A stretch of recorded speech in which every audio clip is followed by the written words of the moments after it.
Welcome to pacemaker. दोस्तों आज है 14 मार्च 2022 और आज की इस वीडियो में 13 और 14 मार्च 2022 से संबंधित बिहार करंट अफेयर्स और साथ ही राष्ट्रीय और अंतर्राष्ट्रीय घटनाओं से करंट अफेयर्स के जितने भी प्रश्न बनेंगे उन सभी प्रश्नों को विश्लेषण सहित मैं आपको बताने वाला हूं।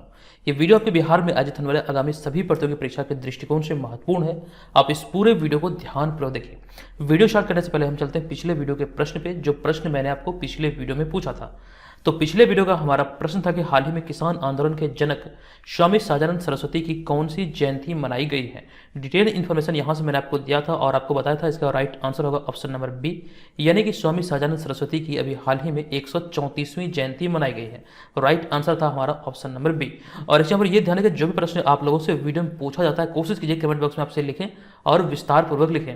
और बिहार के परीक्षाओं के लिए जो हमारा Bihar special current affairs launch हुआ वार्षिकांक 2021 का, ध्यान दीजिएगा इसमें बिहार स्पेशल सारे करंट अफेयर्स को शामिल किया गया है वर्ष 2021 से संबंधित। इसमें तकरीबन 1000 से अधिक प्रश्नों का संग्रह है। ये आपकी आगामी सभी प्रतियोगी परीक्षा जो खास करके बिहार में आयोजित होंगे वैसे परीक्षाओं के दृष्टिकोण से महत्वपूर्ण है। यहाँ पर सभी प्रश्नों का समग्र विश्लेषण आपको देखने को मिलेगा। अगर आप इस पीडीएफ को पढ़ लेते तो यहाँ पर आपको दोबारा किसी भी बिहार करंट अफेयर्स को पढ़ने की आवश्यकता नहीं है। हालांकि यहाँ पर अभी इसमें कुछ डिस्काउंट भी दिया जा रहा है, तो इस वीडियो के डिस्क्रिप्शन में लिंक है, उस लिंक पर क्लिक करके आप इस पीडीएफ फाइल को प्राप्त कर सकते हैं। अब यहाँ पर हम चलेंगे आज के इस वीडियो के पहले प्रश्न पे। तो आज के इस वीडियो का यहाँ पर हमारा पहला प्रश्न होगा कि हाल ही में बिहार के किस जिले के फल्गु नदी पर रबर डैम के निर्माण की घोषणा की गई है। इस प्रश्न का हमारा राइट आंसर होगा ऑप्शन नंबर बी, यानी कि गया। हालांकि ये बातें बहुत दिनों से चल रही थी, लेकिन अब यह घोषणा हो चुकी है कि बिहार के गया जिले के फल्गु नदी पर, या फिर फल्गु नदी को ही निरंजना नदी कहा जाता है, तो इस नदी पर रबर डैम का निर्माण किया जाएगा। फल्गु नदी की यहाँ पे बात आती है तो फल्गु नदी पर ही, या फिर कह सकते हैं फल्गु नदी या फिर निरंजना नदी के किनारे ही गौतम बुद्ध को मतलब कह सकते हैं ज्ञान की प्राप्ति हुई थी। ये आप लोग प्राचीन भारत के इतिहास के अंतर्गत पढ़ते हैं, यहाँ से कई सारे प्रश्न एग्जाम में भी बनते हैं। तो यहाँ पर हमने चर्चा की कि बिहार के किस जिले के फल्गु नदी पर रबर डैम का निर्माण किया जाएगा, यह घोषणा किया गया है। तो राइट आंसर होगा गया। डिटेल जानकारी हमने यहाँ पर लिखा कि हाल ही में बिहार जल संसाधन मंत्री संजय झा की घोषणा के अनुसार गया जिले स्थित फल्गु नदी में रबर डैम का निर्माण किया जाएगा। आपको प्रश्न में यहाँ पर निरंजना नदी भी देखने को मिल सकता है, तो इस चीज को आपको ध्यान रखना है। दोनों नदी एक ही मतलब कर सकते हैं, एक ही नदी का नाम है, दोनों नाम। यहाँ पर हमने आगे लिखा कि यह निर्माण कार्य अगस्त 2022 तक पूरा किया जाएगा और इस योजना पर होने वाले खर्च का 60% राशि केंद्र सरकार देगी और साथ ही साथ 40% राशि राज्य सरकार देगी, या फिर 40% राशि जो है राज्य सरकार वहन करेगी। ये आप यहाँ से ध्यान रखें। और इसके तहत बोधगया, राजगीर एवं नवादा में पेयजल की आपूर्ति शुरू हो जाएगी। यानी कि इस परियोजना के तहत अगर हम बात करें तो यहाँ से इस 3 जिलों में बोधगया, राजगीर और नवादा में पेयजल की भी आपूर्ति इसके माध्यम से पूरी होगी। अब यहां पर हम चलेंगे अगले दूसरे प्रश्न पे। ये दूसरा प्रश्न है कि हाल ही में किस राज्य सरकार द्वारा श्रमिकों को सुविधा देने के लिए समुद्र पार नियोजन ब्यूरो की स्थापना की जाएगी। ये घोषणा भी बिहार सरकार के द्वारा हुआ है। राइट आंसर होगा ऑप्शन नंबर ए। हालांकि इसी तरह का एक मिलता जुलता प्रश्न मैंने आपको कुछ महीने पहले बताया था, आई होप कि आपको ये याद होगा। तो यहाँ पे जो प्रश्न बना है कि किस राज्य सरकार ने यह घोषणा किया कि समुद्र पार नियोजन ब्यूरो की स्थापना की जाएगी। यह घोषणा भी हाल ही में बिहार सरकार के द्वारा किया गया है। डिटेल जानकारी आपको दे दूं कि बिहार सरकार दूसरे देशों में काम करने के लिए जाने वाली, यहाँ पे वाली नहीं बल्कि जाने वाले श्रमिकों को सुविधा देने के लिए समुद्र पार नियोजन ब्यूरो की स्थापना करेगी। ये घोषणा भी हाल ही में बिहार सरकार के द्वारा किया गया है। आपको यहाँ बता दूं इस घोषणा के तहत अगर हम बात करें तो यह ब्यूरो श्रमिकों को न सिर्फ विदेश जाने में मदद करेगा बल्कि उनके लिए काम भी खोजेगा। इसी उद्देश्य के साथ अभी हाल ही में ऐसी घोषणा बिहार सरकार के द्वारा किया गया है, या फिर इसकी स्थापना की जाएगी, ऐसी घोषणा की गई है। आपको बता दूं कि हालांकि विदेश जाने वाले श्रमिकों को सरकार प्रशिक्षण भी दे रही है ताकि उन्हें आसानी से नियोजन मिल सके। एक चीज ध्यान रखिए, इसकी जानकारी, यही वाला पॉइंट की जानकारी मैंने आपको कुछ दिन पहले दिया था और डिटेल पूर्वक आपको सारी बातें बताई थी। एक रिपोर्ट अभी हाल ही में आई है, इस रिपोर्ट के अनुसार अगर हम बात करें तो ये आंकड़े आप ध्यान रखिएगा।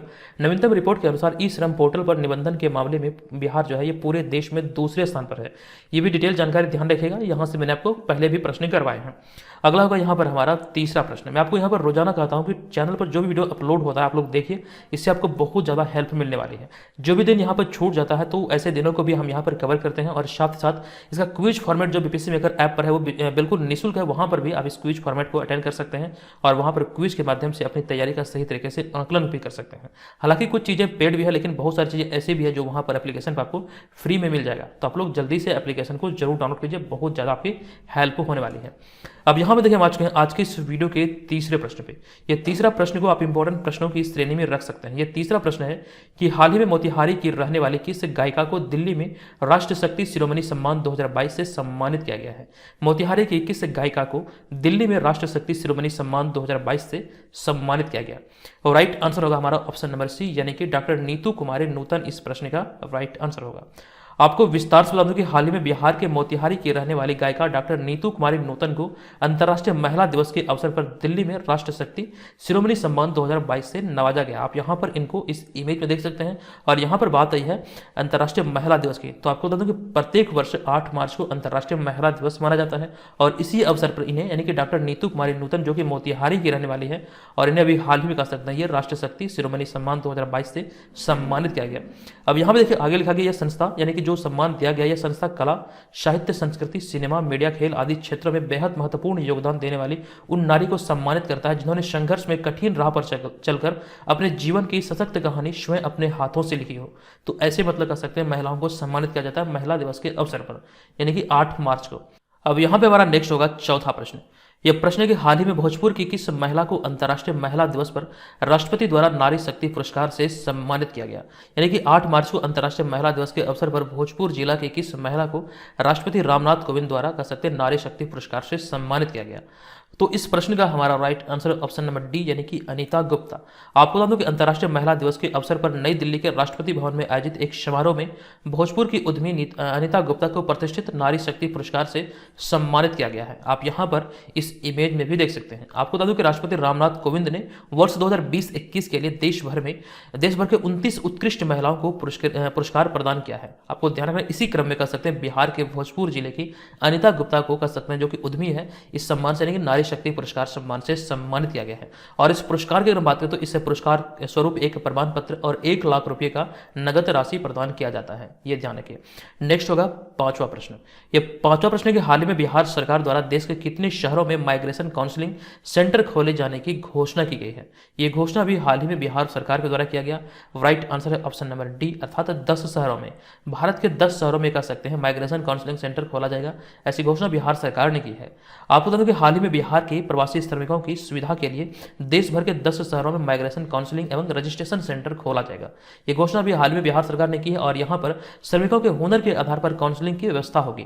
और यह श्रम संसाधन विभाग ने मुंबई, दिल्ली, गुवाहाटी, बेंगलुरु, हैदराबाद, कोलकाता, सूरत, पुणे, लुधियाना, जयपुर में सेंटर खोलने की अनुमति दी है। ये कुल मिलाकर 10 शहर का चयन किया गया बिहार सरकार के द्वारा। इन 10 शहरों में कह सकते हैं ये काउंसलिंग सेंटर खोला जाएगा, जिसके माध्यम से कह सकते हैं जो बिहार के प्रवासी श्रमिक होते हैं, जो भी श्रमिक है उन्हें उनके हुनर के आधार पर कह सकते हैं वहां पर जो मतलब कार्य होगा वो प्रदान किया जाएगा। हुनर के आधार पर ही कह सकते हैं काउंसलिंग होगा, उसके बाद यहाँ पर कह सकते हैं सारी चीजें उन्हें मुहैया की जाएगी। अगला होगा 6वां प्रश्न। यह प्रश्न है कि हाल ही में राजधानी पटना को स्वच्छ बनाने के लिए कौन सा ऐप लॉन्च किया गया है? ये भी बहुत ज़्यादा खबरों में है और इस प्रश्न का जो राइट आंसर है या फिर कह सकते हैं इस ऐप का जो नाम है यह है क्लीनअप ऐप, अर्थात ऑप्शन नंबर सी यहाँ पर इस प्रश्न का राइट आंसर होगा। आपको बता दूं कि हाल ही में पटना को स्वच्छ बनाने के लिए क्लीनअप ऐप लॉन्च किया गया है और जिसके द्वारा जिले का स्वच्छता सर्वेक्षण का आंकड़ा उपलब्ध कराया जा सकेगा। इस ऐप के उद्देश्य की बात करें तो ये किस आधार पर कार्य करेगा, तो यहाँ पर हमने लिखा है कि इस ऐप का उद्देश्य पटना जिले के प्रत्येक मोहल्ले में कचरा जनित समस्याओं के आंकड़ों को उपलब्ध कराकर उसका निपटान करेगा, यानी उसका निपटारा करेगा, उसे समाप्त करेगा। इसी उद्देश्य के साथ अभी हाल ही में ये कह सकते हो पटना जिला को या फिर कह सकते हैं राजधानी को ये मतलब स्वच्छ रखने के लिए क्लीनअप ऐप का कह सकते हैं शुरुआत किया गया है, फिर इस ऐप को लॉन्च किया गया है। अगला होगा 7वां प्रश्न। यह प्रश्न है कि हाल ही में बिहार इंडस्ट्रीज एसोसिएशन के पार्टनरशिप में कौन सा विभाग बिहार स्टार्टअप कॉन्क्लेव 2022 का आयोजन किया है? इस विभाग का नाम यहाँ पर आपसे पूछा गया है, तो राइट आंसर होगा उद्योग विभाग बिहार सरकार, अर्थात ऑप्शन नंबर बी यहाँ पर इस प्रश्न का राइट आंसर होगा। ध्यान रखिए बिहार इंडस्ट्रीज एसोसिएशन के पार्टनरशिप में उद्योग विभाग बिहार सरकार ने बिहार स्टार्टअप कॉन्क्लेव 2022 का आयोजन किया है और राइट आंसर होगा ऑप्शन नंबर बी, यानी कि उद्योग विभाग।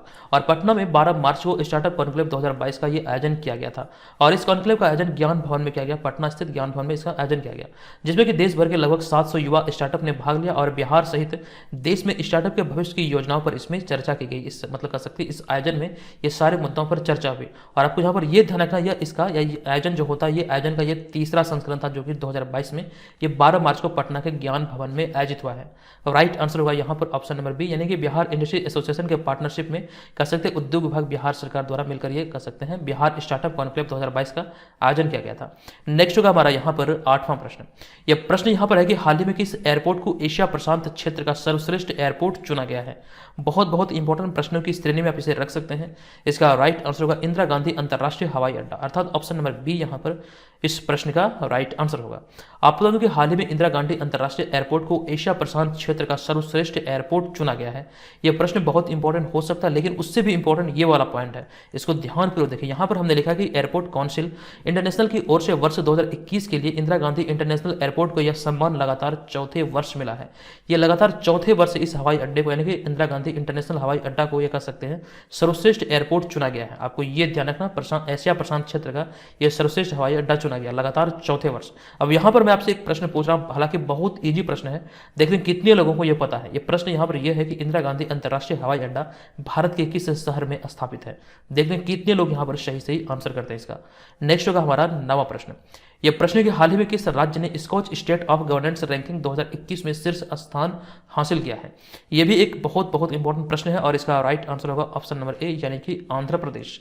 डिटेल जानकारी आपको दे दूं कि हाल ही में जारी Skoch state of governance ranking 2021 में आंध्र प्रदेश ने एक बार फिर से शीर्ष स्थान प्राप्त किया है, शीर्ष स्थान हासिल किया है, जबकि दूसरा स्थान पश्चिम बंगाल ने प्राप्त किया है और तीसरे स्थान पर ओडिशा रहा है। ये ध्यान रखिए। और आंध्र प्रदेश की बात है तो एक पॉइंट यहाँ पर और भी लिखा गया कि आंध्र प्रदेश पुलिस सुरक्षा, कृषि, जिला प्रशासन और ग्रामीण विकास में भी शीर्ष स्थान हासिल किया है। इस मतलब कह सकते हैं इस रैंकिंग में ये सारी बातें भी निकल कर सामने आई है। लेकिन हालांकि जो आपको एग्जाम के पॉइंट ऑफ व्यू से याद रखना है कि वर्ष 2021 का Skoch state of governance ranking जो जारी किया गया, इसमें आंध्र प्रदेश पहले स्थान पर, दूसरे स्थान पर पश्चिम बंगाल और तीसरे स्थान पर उड़ीसा रहा है।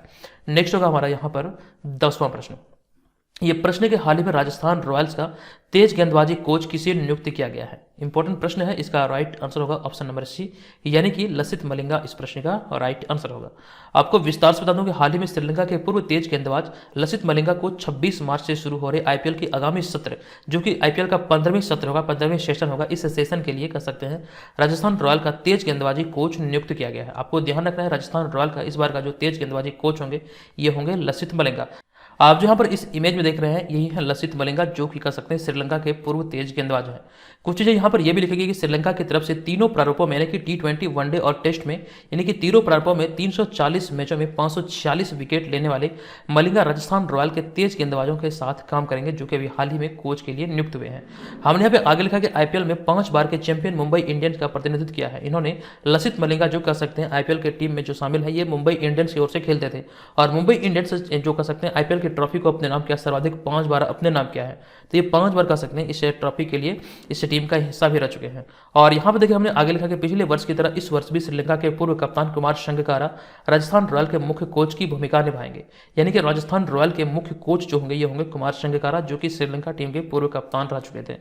अब यहां पर हम चलेंगे अगले 11वें प्रश्न पे। ये 11वां प्रश्न कि हाल ही में किस महिला निशानेबाज को जलवायु पल अंटार्कटिका अभियान में भारत का प्रतिनिधित्व करने के लिए नामित किया गया है।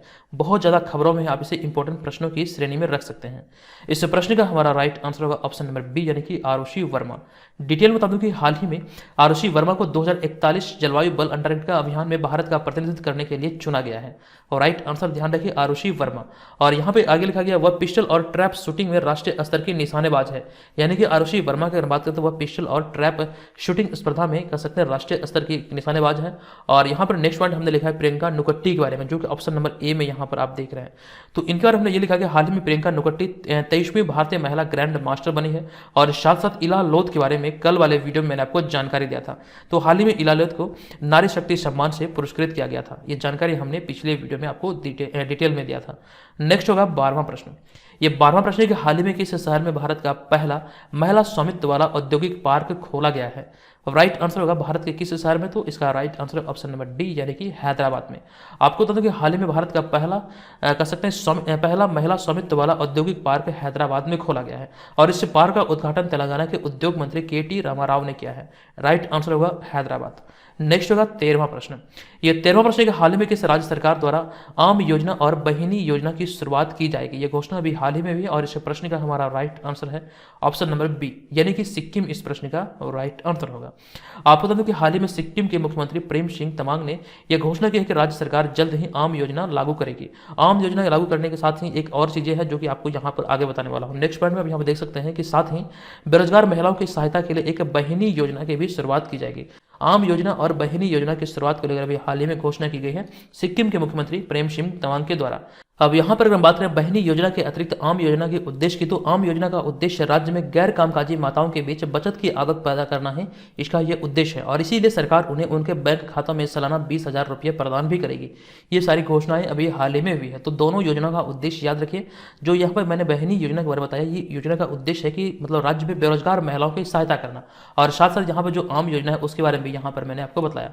चलते हैं अगले 14वें प्रश्न पे। ये 14वां प्रश्न है कि हाल ही में किस राज्य सरकार ने मातृशक्ति उद्यमिता योजना की घोषणा की है। इस प्रश्न का हमारा राइट आंसर है ऑप्शन नंबर सी। ये घोषणा अभी हाल ही में हरियाणा सरकार के द्वारा किया गया है। इसके तहत क्या चीजें होंगी जो कि यहाँ पर दूसरे वाले पॉइंट में आप देखकर समझ सकते हैं। इसके तहत जिन महिलाओं के परिवार की वार्षिक आय 5 लाख से कम है उन्हें आसान ऋण उपलब्ध कराया जाएगा। ये घोषणा अभी मतलब कर सकते हैं जो किया गया, इसी के तहत ये सारी बातें निकलकर सामने आती है। एक पॉइंट यहाँ पे हरियाणा से रिलेटेड हमने ये लिखा कि हाल ही में हरियाणा के मुख्यमंत्री मनोहर लाल खट्टर ने राज्य विधानसभा में वित्त वर्ष 2022-23 का बजट पेश किया और महिलाओं के लिए सुषमा स्वराज पुरस्कार की घोषणा की। ये प्रश्न, ये जो पॉइंट है बहुत बहुत इंपॉर्टेंट आपके लिए हो सकता है। किस राज्य सरकार ने अपने बजट में सुषमा स्वराज पुरस्कार की घोषणा की है? तो हरियाणा सरकार के द्वारा यह घोषणा की गई है। ये सारे पॉइंट अपनी कॉपी में आप लोग जरूर नोट कीजिए। जो लोग डेडिकेटेड तरह से बिहार में आयोजित होने वाली बीपीएससी और सीडीपीओ जैसी परीक्षाओं की तैयारी में लगे हैं, तो हमारे साथ जरूर बने। बीपीएससी मेकर ऐप पर जिस प्रकार से आपको मटेरियल मिल रहा है, ये आपको बहुत हेल्प करने वाली है। इतनी कम कीमत पे आपको ये सारी चीज़ें उपलब्ध कराई जा रही है, शायद ही आपको कहीं पर मार्केट में ये सारी चीज़ें मिलेगी। ये बहुत उच्च कोटि का यहाँ पर आपको दिया जा रहा है। आप लोग यहाँ पर जो डेमो मटेरियल है उसे देखिए, उस बाद ही समझ पाएंगे। वीडियो के माध्यम से भी आप यहाँ पर देख रहे हैं हमारे मटेरियल किस प्रकार से है। उसके लिए आपको मटेरियल के कर सकते हैं जो क्वालिटी है, उसके लिए आपको किसी प्रकार का कोई संदेह नहीं होना चाहिए। हम बेहतर प्रयास करते हैं कि आपको चीज़ें बेहतर क्वालिटी का मिले। और यहाँ पर हम चल रहे हैं अब अगले प्रश्न पे। अगला होगा हमारा 15वां प्रश्न। तो 15वां प्रश्न है कि हाल ही में भारत मालदीव, श्रीलंका और किस देश के साथ मिलकर समुद्री सुरक्षा सहयोग के तहत एक गठबंधन तैयार कर रहा है। तो कुल मिलाकर 4 देश जिसमें शामिल है। तो इसमें जो मतलब कर सकते हैं भारत, मालदीव, श्रीलंका और मॉरिशस के साथ मिलकर कुल 4 देशों का एक गठबंधन तैयार कर रहा है भारत। और यहाँ पर कुछ चीज़ें यहाँ पर लिखी गई। हाल ही में भारत क्षेत्र के 3 छोटे देशों मालदीव, श्रीलंका और मॉरिशस के साथ मिलकर नया गठबंधन तैयार कर रहा है और चारों देशों के बीच क्षेत्रीय सुरक्षा में सहयोग बढ़ाने को लेकर 5 मुद्दों पर सहमति बनी है। और ये 5 मुद्दे कौन कौन से यहाँ पर आगे लिखा गया है। तो इसमें समुद्री सुरक्षा, आतंकवाद के खिलाफ सहयोग, संगठित अपराध व ट्रैफिकिंग के खिलाफ सहयोग और साइबर सिक्योरिटी जैसे बड़े मुद्दे शामिल हैं। तो ये कुल मिलाकर यहाँ से नोट कर लीजिए। अगला होगा 16वां प्रश्न। ये 16वां प्रश्न है कि हाल ही में किस बैंक द्वारा हाउस वर्क इज वर्क नामक पहल शुरू की गई है। राइट आंसर होगा एक्सिस बैंक के द्वारा भी हाल ही में इस पहल की शुरुआत की गई। आपको बता दूं कि हाल ही में एक्सिस बैंक ने house work is work project launch किया है, जो उन लोगों के लिए संभावनाएं प्रदान करता है जो कि कार्यबल में वापस आना चाहते हैं। दरअसल अगर हम बात करें डिटेल में, तो इस पहल के पीछे का उद्देश्य उन महिलाओं को एक विश्वास दिलाना है जो कि रोजगार के योग्य है। पुनः से मतलब कर सकते हैं ये रोजगार को लेकर के, ये कर सकते हैं रोजगार में वापस लाने के लिए, भी कर सकते हैं काम पे वापस लाने के लिए एक पहल को मतलब कर सकते हैं शुरू किया गया है एक्सिस बैंक के द्वारा। अब यहाँ पर हम चलेंगे आज की इस वीडियो के प्रश्न की ओर। आज की इस वीडियो का हमारा प्रश्न है, लेकिन उससे पहले बता दूं जो लोग बीपीएससी और सीडीपीओ जैसे एग्जाम की तैयारी में लगे हैं तो ऑनलाइन टेस्ट सीरीज को जरूर ज्वाइन करें। ये 50 प्रैक्टिस सेट का एक सीरीज है जिसके तहत 49 प्रैक्टिस सेट आपको प्रोवाइड किया जा चुका है। ये 50वां सेट जल्द ही आपको मिलेगा। ये एग्जाम के लिए आपके बहुत इंपॉर्टेंट हो सकता है, जो खास करके 67वें बीपीएससी सीडीपीओ इन दोनों एग्जाम के लिए स्पेशली डिजाइन किया गया है। यहाँ से आपको बहुत सारी चीजें सीखने को मिलेगा। ऑलरेडी यहाँ से बहुत सारे लोग से ज्वाइन कर चुके हैं, तो आप भी ये सारे मटेरियल को प्राप्त कर सकते हैं। अब चलेंगे आज के इस वीडियो के प्रश्न की ओर। आज के इस वीडियो का हमारा प्रश्न है कि हाल ही में बिहार की सासाराम में अभिनंदन ग्रंथ पुस्तक का लोकार्पण हुआ है। इसके लेखक कौन है? डिटेल जानकारी हमने दिया है, आपको बताइए इस प्रश्न का राइट आंसर क्या होगा। और इस पीडीएफ के लिए इसका लिंक इस वीडियो के डिस्क्रिप्शन में है, आप जाकर वहां पर इस पीडीएफ फाइल को प्राप्त कर सकते हैं। तो दोस्तों आज के इस वीडियो में इतना ही, मिलेंगे नेक्स्ट वीडियो में, तब तक के लिए धन्यवाद। जय हिंद।